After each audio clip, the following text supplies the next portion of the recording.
Hi everybody, Nancy Beauvert here with Agape and NEXsteps. I know we're all familiar with the term you are what you eat. Well, that's what I wanted to talk about this week. I wanted to talk about the importance of hydration and nutrition. Not only is this very important as we age, but setting up good habits as a young person can be a great predictor of how healthy you're going to be as a senior. Now, obviously, there are always things that can come up through our lives, illnesses, accidents. Other things can interfere with how healthy you are as you age. But all things being equal, assuming that you have set up good, healthy eating habits from a young age, odds are that you're going to live a healthier and stronger and more vibrant life as you get older. Now, I know that we're all going to grab for those potato chips sometimes. We're not always going to eat the best that we can. But making sure that the bulk of what we eat is nutrient dense and that we are eating mostly whole foods will keep our bodies and our organs functioning much better for a much longer period of time. Prior to the factory farm, it seemed like people didn't get as sick. I recognize that the factory farm became a way to make sure that we could feed the masses. There were a lot of people that didn't have enough to eat. As we've migrated into the cities, we don't have the luxury of being able to grow our own vegetables for the most part. You can have a small garden, but typically you cannot get enough to feed your family for the year. So the factory farms did and do serve a valuable purpose. But the problem with factory farms is because it's done en masse, there are a lot of issues that have come up with that as well. In order to keep people safe, ensure our food safety, they've had to do things like use antibiotics. And we're not talking about treating an illness. We're talking about preventative antibiotics. We're talking about hormones to make animals grow faster.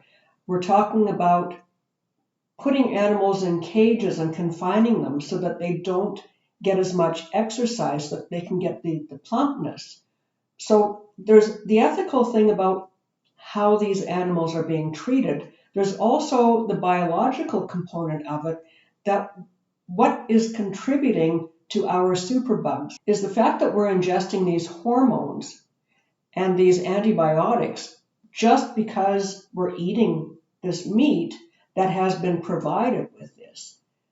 What is that doing to us? I know that I've heard people state, and I've seen statistics that say that over the past several decades, people the onset of puberty is sooner, that a lot of the people are taller and bigger. But aside from those kinds of ethical issues, which is not the topic of today's video, I wanted to talk specifically about how we stay well, how we stay vibrant, how we prevent illness as we age and preserve ourselves so that we're living a healthier life. We know that we're living a longer life, but I don't know about you. I want to live a healthy life. I don't want to live to be 90 if I'm not being able to be active and vibrant, if I hurt all the time. I don't want that.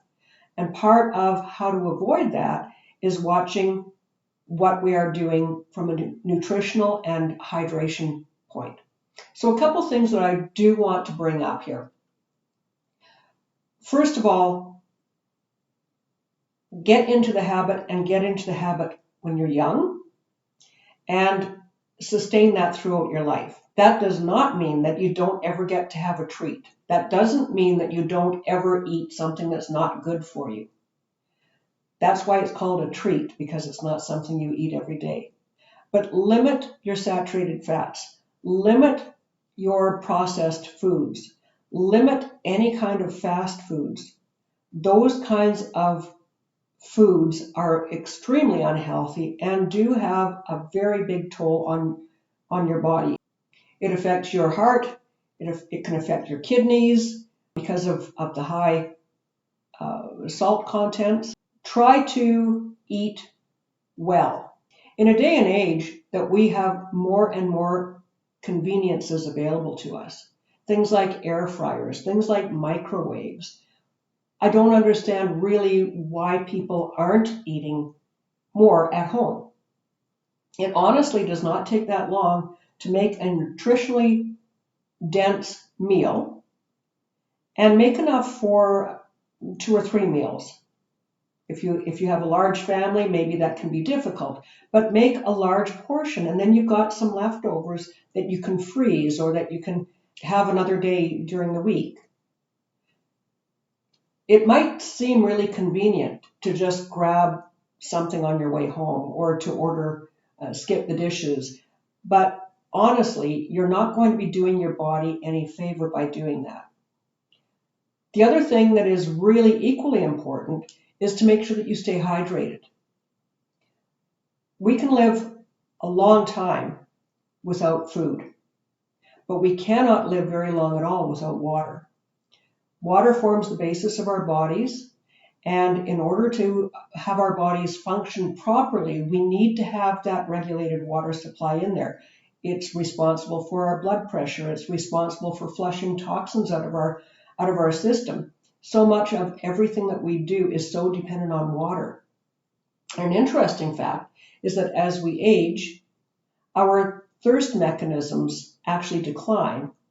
So as we age, we actually feel thirsty less often. But we shouldn't be relying on the feeling of thirst in order to drink, even when you're young. Based on a lot of the research that I've done, by the time you feel thirsty, you're actually already getting close to becoming slightly dehydrated.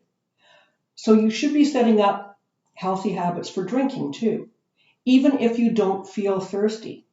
Make a point of drinking a glass of water at specific times throughout the day. Have one when you first get up in the morning. I know that I always do that. I think that I've gone 6-8 hours without having any intake of water. The first thing I do in the morning is I have a glass of water. Then maybe you want to have a glass of water with your lunch. Have another glass of water mid-afternoon.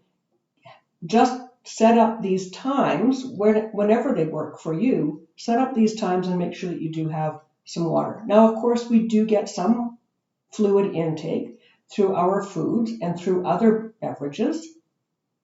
But keep in mind that other beverages actually act as a diuretic. Coffee acts as a diuretic. If you have any kind of alcohol, that acts as a diuretic. If you drink soda, soda is extremely high in sugars.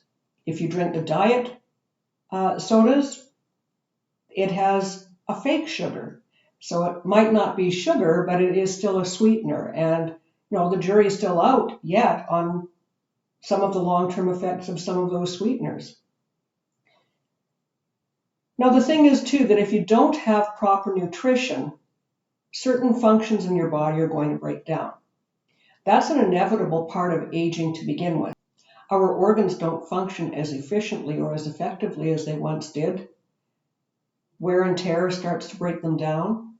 And then we also can end up with some food sensitivities or some issues as we age. We have to also be very, very cognizant. Some foods that are high, for instance, in potassium. As we age, if certain things happen in our body systems and our organs that make us more sensitive to too much potassium, maybe we need to watch the intake of that amount of food. It can become quite a balancing act. But where I want to leave this is start healthy habits young. So if you start this process when you're young, not only are you going to be a healthier young individual, but you're also setting your body up for success in later years when you might not be able to eat quite as well. So I'd like to leave that thought with you. There's more information in the article on my website. Please jump over and take a look at it. And I look forward to seeing you again next time. Bye for now.